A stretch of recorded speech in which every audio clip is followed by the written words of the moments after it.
கட்டிட நிர்மாணங்களின் போது ஏற்படுகின்ற நிலநடுக்கங்கள் தொடர்பில் இலங்கை கவனம் செலுத்த வேண்டும் என தேசிய கட்டிட ஆய்வு நிலையத்தின் மண் சரிவு பிரிவின் தலைவரும் புவியியல் நிபுணருமான RMS பண்டார தெரிவிக்கின்றார். உலகின் எந்தவொரு இடத்திலும் எந்தவொரு நேரத்திலும் நிலநடுக்கம் ஏற்படக்கூடும் என்பதால் இந்த அவதான நிலைமையிலிருந்து இலங்கையினால் விடுபட முடியாது என பேராதனை பல்கலைக்கழகத்தின் பேராசிரியர் கபில தஹநாயக்க குறிப்பிடுகின்றார். 6.2 மற்றும் 5.9 ரிக்டர் அளவிலான 2 நிலநடுக்கங்கள் இன்று மாலை வட சுமாத்ராவின் மேற்கு கடற்பிரதேசத்தில் ஏற்பட்டுள்ளன. கடந்த 12ஆம் தேதி 8.6 ரிக்டர் அளவிலான நிலநடுக்கம் ஏற்பட்டதை அடுத்து முழு உலகமும் இந்தோனேஷியாவின் வட சுமாத்ரா மீது கவனம் செலுத்தியது. இவற்றுள் 30 நில அதிர்வுகள் வட சுமாத்ரா பிரதேசத்திலும் 20க்கும் மேற்பட்ட நில அதிர்வுகள் வட இந்திய சமுத்திரத்திலும் உணரப்பட்டமை குறிப்பிடத்தக்கது. இதேவேளை இந்தியாவின் மகாராஷ்டிரா பிரதேசத்தில் நேற்று நிலநடுக்கம் உணரப்பட்டுள்ளது. இந்திய வலயத்தில் தோன்றியுள்ள இந்த நிலைமையினால் இலங்கைக்கு ஏற்படக்கூடிய தாக்கம் என்ன? භූවිද්‍යාඥයින්ගේ මතය තමයි ලෝකයේ ඕනෑම තැනක இலங்கையில் 1614ஆம் ஆண்டில் நிலநடுக்கம் ஒன்று ஏற்பட்டது. இந்த நிலநடுக்கத்தினால் அன்று கொழும்பில் சுமார் 200 மனித உயிர்கள் காவு கொள்ளப்பட்டன. உலகின் எந்த ஒரு பிரதேசத்திலும் எந்த ஒரு தருணத்திலும் நிலநடுக்கங்கள் ஏற்படலாம். இந்தோனேஷியாவுக்கு அருகிலுள்ள பிரதேசங்களில் நிலநடுக்கங்கள் ஏற்படுவதன் மூலம் இலங்கைக்கும் ஏற்படுவதற்கான வாய்ப்பு உள்ளது. அங்கு பாரிய அளவிலான பூகம்பம் ஏற்படுமாயின் அதன் பாதிப்பு இலங்கையிலும் கடுமையாக உணரப்படும். சில சமயங்களில் நீர் உட்புகாத பகுதிகளிலும் கூட நீர் உட்புகக்கூடும். இத்தகையதொரு நிலநடுக்கம் ஒன்று ஏற்படும் போது புவியில் வெடிப்புகள் ஏற்படுகின்றன. இந்த வெடிப்புகள் நூற்றுக்கணக்கான கிலோமீட்டர்கள் தொலைவிற்கு வியாபிக்கின்றன. இந்த வெடிப்புகளின் ஊடாகவே அதன் தாக்கம் வேறு நாடுகளில் உணரப்படுகின்றது. அதன் போதுதான் நம்மால் நிலநடுக்கத்தை உணர முடிகின்றது.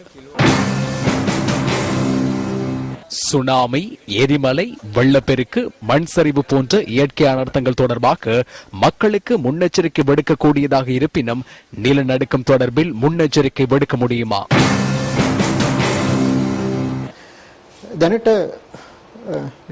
உலகில் இதுவரை கண்டுபிடிக்கப்பட்டுள்ள தொழில்நுட்பங்களின் பிரகாரம் நிலநடுக்கத்தை முன்கூட்டியே கூற முடியாது. அத்தகைய தொழில்நுட்பம் இலங்கையில் இல்லை. உலகிலும் அதே போன்ற தொழில்நுட்பம் எங்கும் இல்லை.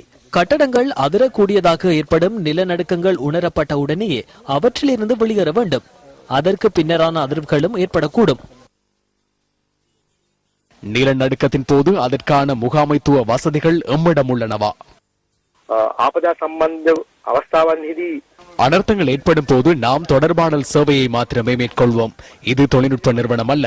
எனவே அவசர அனர்த்தங்களின் போது தொடர்பாடல் முக்கியமாகிறது. இவ்வாறான அனர்த்த நிலைமைகளின் போது தேவைப்படும் மனித வளம் மற்றும் அதற்கான உபகரணங்கள் ஆகியவற்றை நாம் வேறு நிறுவனத்திடமிருந்தே பெற்றுக் கொள்கின்றோம்.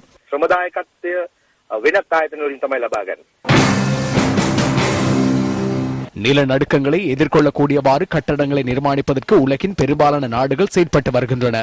அதிர்வுகளை தாங்கிக் கொள்ளக்கூடிய தன்மை உலோகத்திற்கு இருப்பதனாலும் கட்டடத்தின் பருமன் குறைவாக இருப்பதனாலும் பெரும்பாலான நாடுகள் உலோகத்தை பயன்படுத்தி கட்டட நிர்மாணங்களை மேற்கொள்வது குறித்து கவனம் செலுத்தியுள்ளன. இவ்வாறான கட்டட நிர்மாணம் குறித்து கூடுதல் கவனம் செலுத்தியுள்ள நாடாக ஜப்பான் அடையாளம் காணப்பட்டுள்ளது. அத்துடன் அமெரிக்காவின் மேற்கு பிராந்தியங்களிலும் இத்தகைய கட்டட நிர்மாணங்கள் மேற்கொள்ளப்பட்டுள்ளன.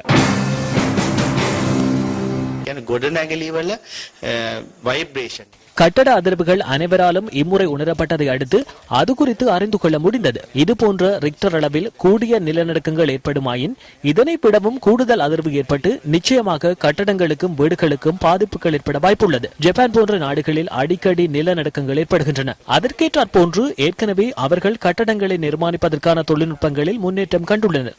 இந்த தொழில்நுட்பங்களை பின்பற்றி இலங்கையிலும் எதிர்காலத்தில் நிலநடுக்கங்களை கவனத்தில் கொண்டு கட்டட நிர்மாணங்களின் போது கடைபிடிக்க வேண்டிய ஆலோசனை வழிகாட்டி ஒன்றை வெளியிட வேண்டியுள்ளது.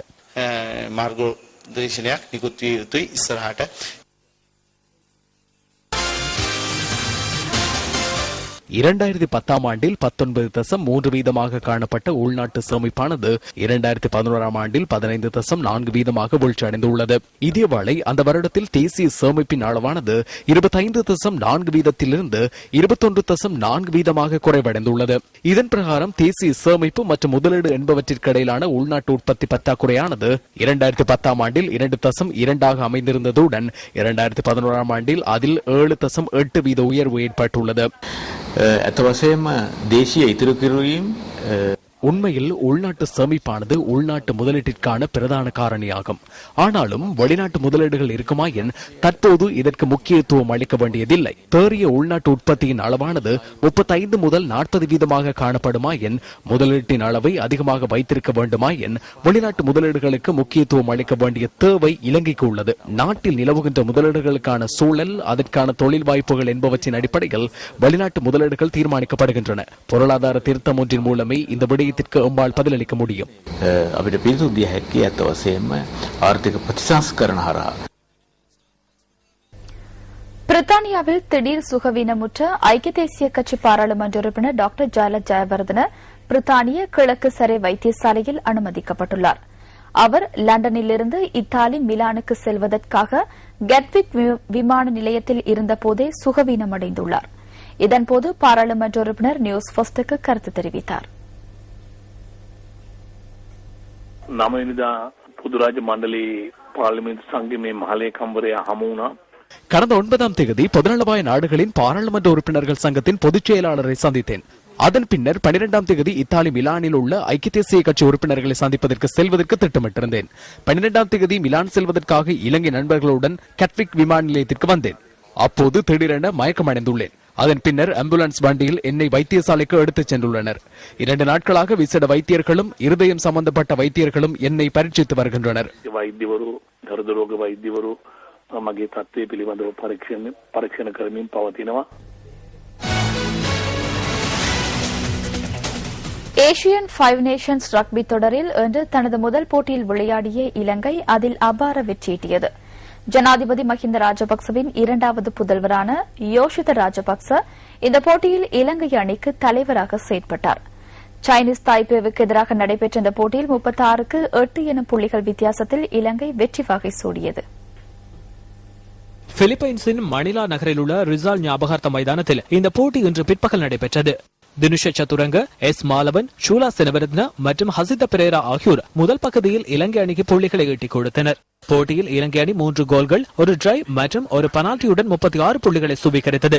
போட்டியின் முதல் பகுதியில் 29க்கு 3 என கணக்கில் இலங்கை முன்னிலை வகித்தது. சினத்தைபே அணியால் ஒரு பெனால்டியை மாத்திரமே பூர்த்தி செய்ய முடிந்தது. 2ஆம் பகுதியில் இலங்கையின் முகமது ஷெரீப் ஒரு டிரையை பூர்த்தி செய்தார். இதன் பிரகாரம் 36க்கு 8 என புள்ளிகள் கணக்கில் இலங்கை வெற்றி பெற்றது.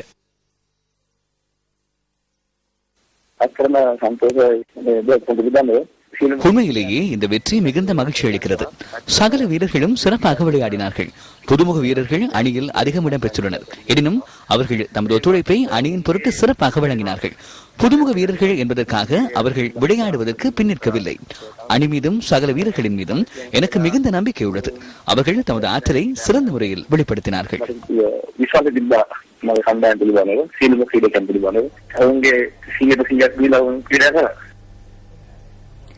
சித்திரை புத்தாண்டை முன்னிட்டு நியூஸ் ஃபர்ஸ்ட் கொண்டு வரும் விசேட தொகுப்பு அடுத்து.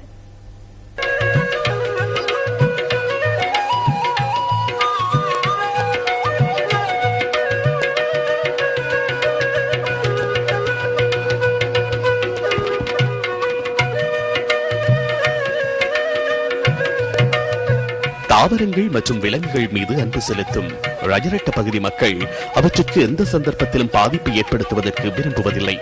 அதன் காரணமாக பிலாவ பெதிம என்று அழைக்கப்படும் ஏற்ற விளையாட்டிற்கு பயன்படுத்தும் பலகை முக்கியத்துவம் வாய்ந்ததாகும். ஓய்வு பெற்ற அரசாங்க ஊழியரான MD சமரவீர என்பவரே இந்த பிலாவை தயாரிக்கின்றார். இவரின் கைவண்ணத்தினால் தயாரிக்கப்பட்ட பிலாவ கிராமத்தில் உள்ள அனைவரும் விளையாடுவதற்காக பொது இடமொன்றில் வைக்கப்படுகின்றது.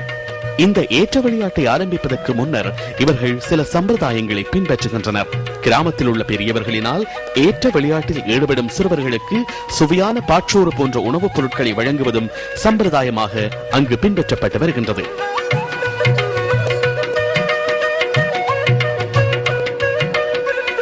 பெரும்பாலும் கிராமங்களில் விளையாடப்படும் இந்த விளையாட்டை நகரத்துக்கு கொண்டு வருவதற்கு இம்முறை நியூஸ் ஃபர்ஸ்ட் நடவடிக்கை எடுத்தது.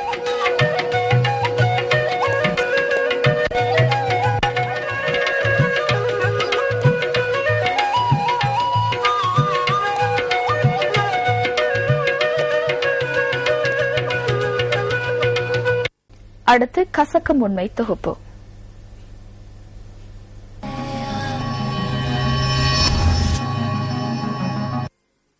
கல்வி அமைச்சின் சுற்று நிருபத்தை மீறி இலங்கை பாடசாலைகள் கிரிக்கெட் சங்க அதிகாரிகள் சிலர் முக்கோண கிரிக்கெட் தொடருக்கு என தெரிவித்து 15 வயதுக்குட்பட்ட பாடசாலை அணியொன்றை மலேசியாவுக்கு அழைத்து சென்றமை தொடர்பாக கசக்கும் உண்மை தொகுப்பு கடந்த 1ஆம் தேதி வெளிக்கொணர்ந்தது.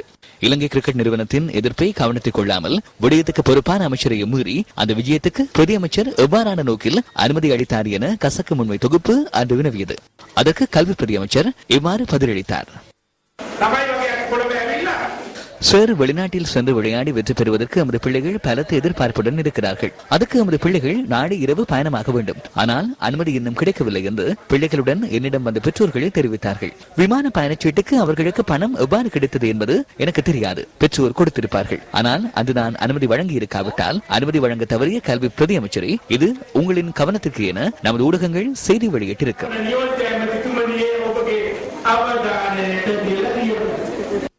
எவ்வாறாயினும் கிரிக்கெட் விஜயத்தில் இணைந்து கொண்ட அதிகாரிகளுக்கு எதிராக நிச்சயம் ஒழுக்காற்று நடவடிக்கை எடுக்கப்படும் என பாடசாலைகள் விளையாட்டு பணிப்பாளர் ரோஹன கருணாரத்ன தெரிவித்தார். பாடசாலை வீரர்களை பயிற்சிக்கு இணைத்துக் கொள்ளும் போது கட்டாயமாக கடைபிடிக்க வேண்டிய விதிமுறைகள் உள்ளடக்கப்பட்ட சுற்று நிருபத்தை அடுத்த வாரத்தில் வெளியிட எதிர்பார்த்துள்ளதாக அவர் மேலும் கூறினார்.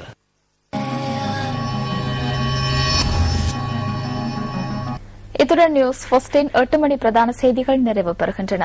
எமது அடுத்த பிரதான செய்திகளை இரவு 10:45 எதிர்பாருங்கள். வணக்கம்.